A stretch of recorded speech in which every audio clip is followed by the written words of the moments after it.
पंजाब की खासियत बताने वाला एक व्हाट्सएप मैसेज इस समय वायरल हो रहा है। मैं आपको उसका हिंदी अनुवाद सुना रहा हूं। जब इंदिरा गांधी ने 18 राज्यों पर शासन किया तो पंजाब उन 18 राज्यों में नहीं था।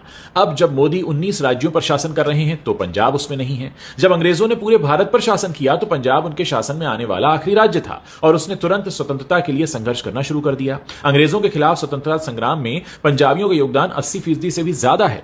जब मुगलों ने भारत पर शासन किया और हिंदुओं को इस्लाम में परिवर्तित किया तो केवल एक पंजाब उनके खिलाफ खड़ा हुआ और गुरु तेग बहादुर जी ने उनके विरोध के लिए दिल्ली के चांदनी चौक में अपना जीवन बलिदान कर दिया और गुरु गोविंद सिंह ने इस्लाम में धर्मांतरण के खिलाफ 7, 9, 14 और 17 साल की उम्र के अपने सभी 4 बेटों का बलिदान किया। उनके बड़े 2 बेटों ने चमकौर साहिब में मुगलों के खिलाफ युद्ध में अपने प्राणों की आहुति दी और छोटे 2 बेटों ने उस राज्य के मुगल शासक उन्होंने सरहंद में उन 2 बच्चों को जिंदा ईंटों में चिनवा दिया। जब सिकंदर ने सब कुछ जीत लिया था तब भी केवल पंजाब के राजा पोरस ने उसे रोकने का साहस किया था। ऐसी नदी भूमि पंजाब को मैं सलाम करता हूं। आज भारतीय इतिहास के सबसे महान सम्राटों में से एक शेर पंजाब महाराजा रणजीत सिंह जी की पुण्यतिथि है। यह डेट आज की नहीं है लेकिन यह मैसेज में लिखा हुआ तो मैं आपको बता रहा हूं। उसमें लिखा है, एक आंख से अंधे, एक हाथ से घायल, फिर भी महान सिख साम्राज्य का उन्होंने निर्माण किया। विभिन्न सिखों को एक राज्य में एकजुट किया और एक ऐसा साम्राज्य बनाया जिसमें पंजाब, कश्मीर, लद्दाख और पूरा उत्तर पश्चिम शामिल था। हरि सिंह नलवा, दीवान मोकम चंद, वीर सिंह ढिल्लों और जोरावर सिंह जैसे योग्य लोगों ने इसकी सेवा की। एक आधुनिक सेना भी वहां बनाई गई। यहां तक कि युद्ध की नवीनतम तकनीकों को लाने के लिए उस वक्त यूरोपीय अधिकारियों को भी इसमें भर्ती किया गया। यही कारण है कि ब्रिटिश शासक उनके जीवित रहने तक पंजाब पर कब्जा नहीं कर सके थे। उनकी वजह से पंजाब आखिरी राज्य था जो 1849 यानी 1849 में ब्रिटिश शासन के अधीन आया। लेकिन अफसोस है कि भारत में उनकी विरासत के बारे में कोई ज्यादा नहीं बताता। उनकी वजह से पंजाब उस समय सबसे ज्यादा पढ़ा लिखा राज्य था।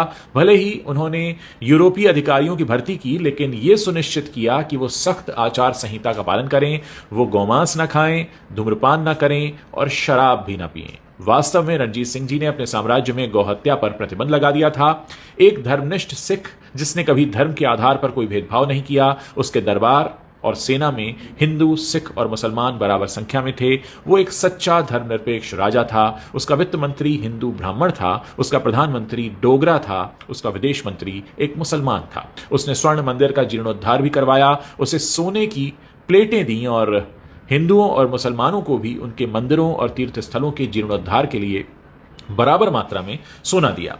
गुरु गोविंद सिंह के सम्मान में पटना और नांदेड़ में गुरुद्वारे बनवाए जिन्हें पंच तख्त में से एक माना जाता है। एक महान योद्धा, एक समान रूप से योग्य और एक बुद्धिमान शासक, एक सच्चा और महान इंसान था रणजीत सिंह। और रणजीत सिंह विश्व के इतिहास में एकमात्र ऐसे राजा हुए हैं जिन्होंने अफगानों पर विजय प्राप्त की जिसे अमेरिका और रूस की आधुनिक सेनाएं भी हासिल नहीं कर सकीं और अंततः मुगलों के प्रवेश को उसने रोक दिया। तो ये मैसेज है, काफी वायरल हो रहा है, बहुत सारे लोगों ने मुझे भेजा तो मुझे लगा कि मैं अपनी दर्शकों के साथ इसे साझा कर सकता हूं। वाकई वो इंदिरा गांधी वाला एग्जाम्पल, वो मोदी जी वाला एग्जाम्पल और वो ब्रिटिश शासन वाला एग्जाम्पल और फिर बाद में जो बात कही गई है महाराजा रणजीत सिंह जी के बारे में, वो वाकई बहुत कमाल है। और कई बार ऐसा होता है कि हम अपने बहुत महान और वीर लोगों को उतना अच्छे से नहीं जान पाते हैं, कई बार उनका जिक्र नहीं होता है।